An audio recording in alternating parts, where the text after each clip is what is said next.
All right, guys. So many people keep asking me, what's the difference between jail, prison, the pen, etc.? What do they do to you in there? Blah, blah, blah. Okay, it's pretty simple. Jail is the police station, more or less. That's where you go once you've been arrested. Generally, they can keep you there overnight and give you a bail hearing before a judge, either the same day if it's like early in the day, or more than likely the following day. They don't generally keep you there more than 24 hours. You're put in a holding cell. It doesn't have a bed. It just has like a ledge. They won't give you a blanket or anything most of the time because you're just there for 24 hours. You might get fed something like a sandwich or something, but you're not going to get a meal. And you will have a toilet that you can use. Now, if you don't get bail for whatever reason, or you get held for a specific type of court injunction where you're required to go before a Queen's Bench judge, this is Alberta, you will have to be put in prison, remand facility. Now, remand facility, aka prison, is where you'll be between 2 to 3 days up to months while your trial, bail, etc. is all taken care of. If you get a bail hearing on Monday, you might get out Monday. If you get a bail hearing and you don't get out on bail and you have a trial, you'll be in there until your trial's done. So you could be in there up to months.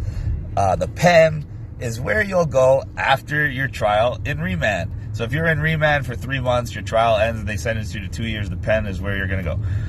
The penitentiary probably has the best conditions, nicest beds, best food, most freedom, depending, it varies greatly province to province.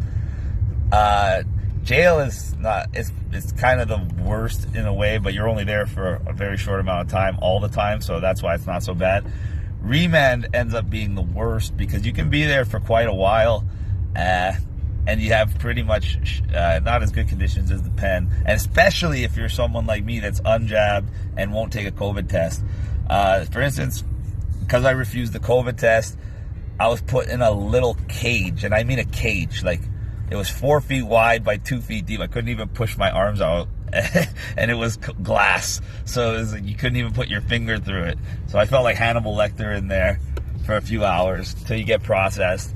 Then instead of going into a normal cell with a cellmate on a normal range, they try to put you on the isolation range. However, in my case, they used the excuse the isolation range was overcrowded, so they put me into the general pop range, but they isolated me by putting me in a cell by myself. I didn't have a cellmate, and while the other inmates were given 2.5 hours per day, twice out of the cell, a total of 2.5 hours per day, but two times out of their cell, they had access to a pretty decent gym, not gonna lie, a library, they could watch TV, they could use the phone, they could talk to each other.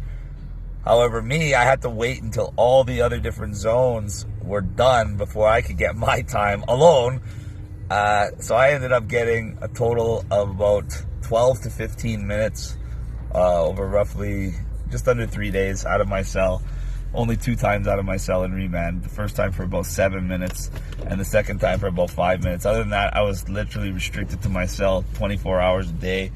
And I did get access to a book because somebody left it on a counter. So when I ran out there for the second 5 minutes, I grabbed it and brought it into my room. Or my cell, sorry.